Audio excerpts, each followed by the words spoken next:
meter would go into the thousands range, okay? By measuring the pH of ocean water, you also find it's highly alkaline. Why can't you sit on a life raft like the ancient mariner? Oh, he's sitting there on a life raft and he's choking for want of water. And he says, water, water everywhere, but nary a drop to drink. Why can't you just go drink ocean water and be hydrated, folks? Because it dehydrates you. That's the secret. So how in the world can people justify without even the barest form of intelligence to quantify drinking alkalized water with being healthy? It just doesn't fit. Well, it's a narrow view. You pointed out that in people, when they are thinking that the alkaline water is going to hydrate them, you're keeping three things in mind: that the water, when it enters the body, chemistry will create anabolic, catabolic, or homeostasis environments. And in the case of neutral water, like we were talking about here in distilled water, the body can pick which way it wants to go. It needs to go. And many are too acidic in their body types, and if they think that they're taking alkaline water, then they'll get better. But that's, as you're pointing out here, that the view of hydration and detoxification, homeostasis, all these things, requires that the water be in a place where it can be absorbed, and you can't absorb salt water. You know, you can't absorb water that has a high parts per million in it, as it shows in the TDS meter. You have to have it empty enough so that it washes away what needs to be washed away in the body. It has to wash away the toxins that are collected in your cells. Mm-hmm. So it goes back to one thing, again, availability of hydrogen ions. That's the root terminology of hydration. It's the availability of hydrogen that makes you hydration. Okay? And don't be taken in, folks. Please understand. These ionizers, that's why you need a TDS meter. These people that contact me, Dr. Dean, I said, do you have access to a TDS meter? They all say, a what? Oh, a total dissolved solid meter. And I have to go and explain to them why they should measure their total dissolved solids.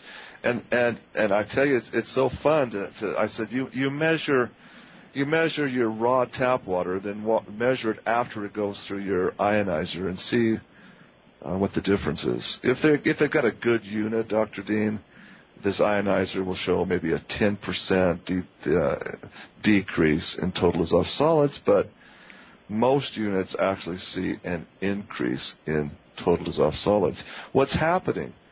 This is not cleaning the water. It's taking the existing toxic chemicals, these toxic heavy metals, such as barium and aluminum, and what's happening as it goes into this platinum electrolyzer, it just strips and changes the electron configuration of those contaminants. And when you strip them and they come out and test to be alkalized, that just means they're even more bioactive. Oh my goodness! It's like just keep magnifying the toxic level. Get the darn stuff out of there. That's right. The point. And the body knows what it wants to do, and you have to give it the raw materials to do it with. And this is where, for most people, they don't know how to get that accomplished. Well, this is the reason for the show today. I don't care who you are listening to this show today. I can guarantee you know somebody that is suffering from a chronic disease state. I guarantee you it's everybody across America at least knows somebody. This is a very important piece of the wellness and health puzzle, and it's so doggone simple. It's so easy, and really it's quite cost effective. It really is. spend a couple $1,000, get you a good unit, folks. Get you a good quality distiller, and you'll save at least that much in hospital bills over the month. I promise you that. Dr. Dean Lloyd is my guest. We'll give him the second hour with the story behind the story. We'll play a little bit of America in Jeopardy at the top of the hour. Don't go away, folks. Dr. Dean Lloyd from Colorado's my special guest. We'll be right back.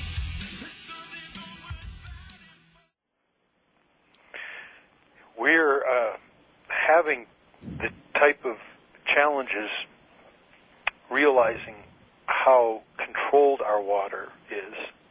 We had talked a while back about how in local municipalities, how we don't have control of what goes in our water, how water is being bought up in different areas, how water is being controlled. You might want to touch upon a few points there, how it is being directly affected by politics. I know in my little area of the San Luis Valley of Colorado that there was years ago great interest in the water reserves underneath. We're talking about probably either the second or third largest freshwater reserve in the whole continent of North America. So we're talking about who has access to that water. Is it the people? Is it private interests? And this is another example of that, and to what extent they'll go to control it. Well, I got to tell you, I have a friend in just outside of San Francisco, and this last winter we took a drive from his home. We drove through the Imperial Valley all the way down to meet with a gentleman in Los Angeles, and I just marveled at the fallow yet rich farmland of the Imperial Valley, all sitting idle, nothing being grown at all on this breadbasket. I remember coming through that area, Dr. Dean, when I was a young lad in the 60s and 70s. My uncle still lives, my maternal uncle lives in Shafter, Wasco area. And as a young lad going through that area, it was just amazing to watch the incredible diversity of crops and agriculture. It was a breadbasket. And to see that whole area now, when we have even more mouths to feed, sitting idly and reading, I don't know how many hundreds of signs posted on the properties. This land is not producing thanks to Nancy Pelosi and the restrictions. And you follow that through, it's again, they're not allowing the water to flow in that incredibly rich region. And so what's happening, the grocery stores, the chains, now are buying more and more and more from Mexico, raising the value of the peso against the dollar. Another problem.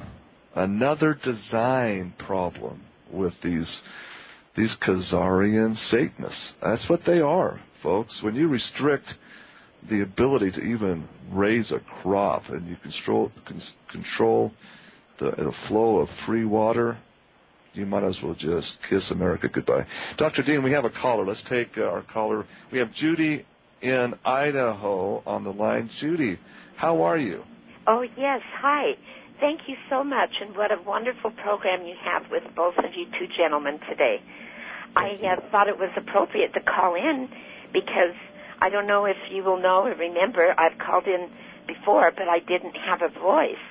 And I have to tell you, Dr. Ott, that I have been taking your Aqua Vivos product in distilled water and been drinking that, and my voice has gradually been returning.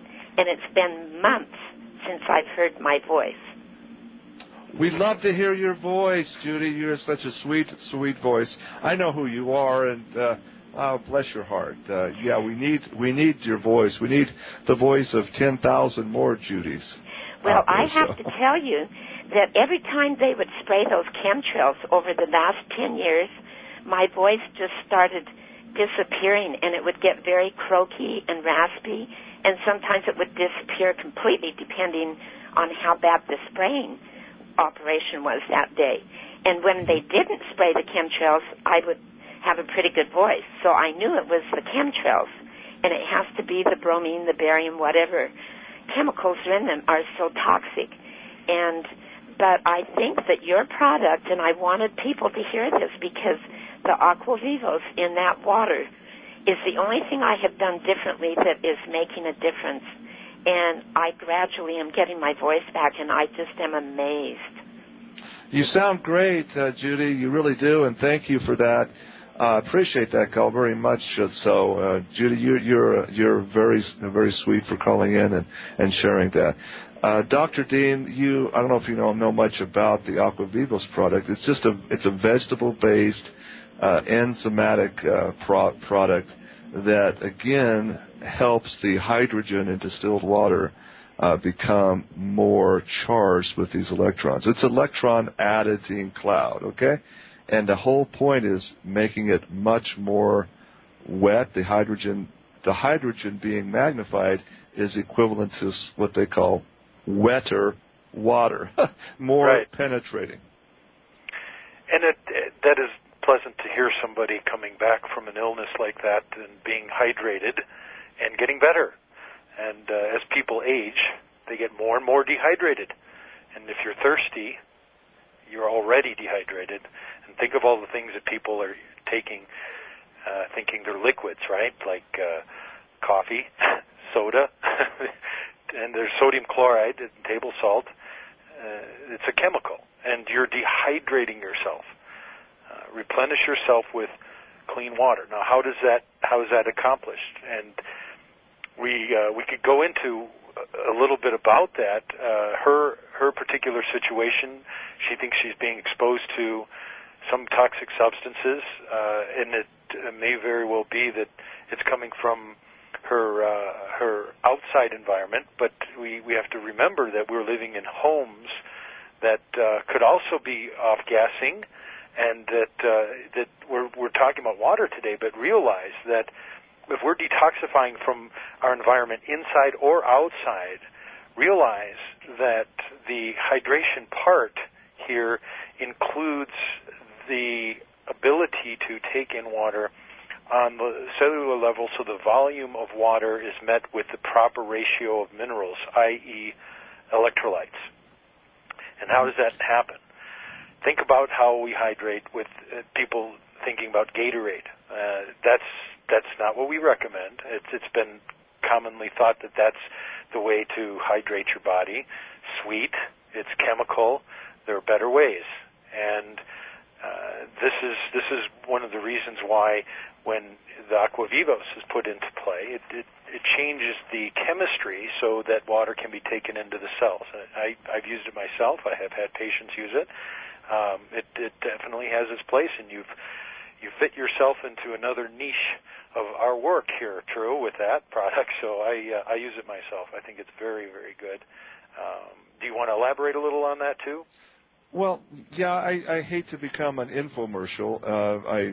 That's one of my gripes about talk show hosts that are just out there to promote their product and so forth. But yeah, that said, the Aqua Vivos is a very, very simple, really thing. We've been able to combine again root vegetables. This is all 100% vegetable. These phytochemicals that are found in root vegetables have a very unique ability to process water into a usable entity, more so than like above ground vegetable matter. Okay, turnips, rutabagas, onions, these type of bulbous root vegetables have some really fun chemical components that can utilize water into fulvic acid structures, et cetera, et cetera, et cetera. I don't want to give away any trade secrets here, but doggone it, when you activate these, we found that it creates a huge cloud of free electrons. Electrons that are released in this form create a powerful anti-oxidation factor. And again, oxidation is described basically as free radicals. You explained earlier, Dean, what free radicals are. Just simply a chemical, whether it's water. Water can be a free radical if it's lacking electrons. Okay, if it's missing electrons and it's to the point where it's unstable in a positive charge, which positive charges mean the compound has lost electrons. Okay, it's a little confusing because positive is really a bad thing in chemistry. Okay, when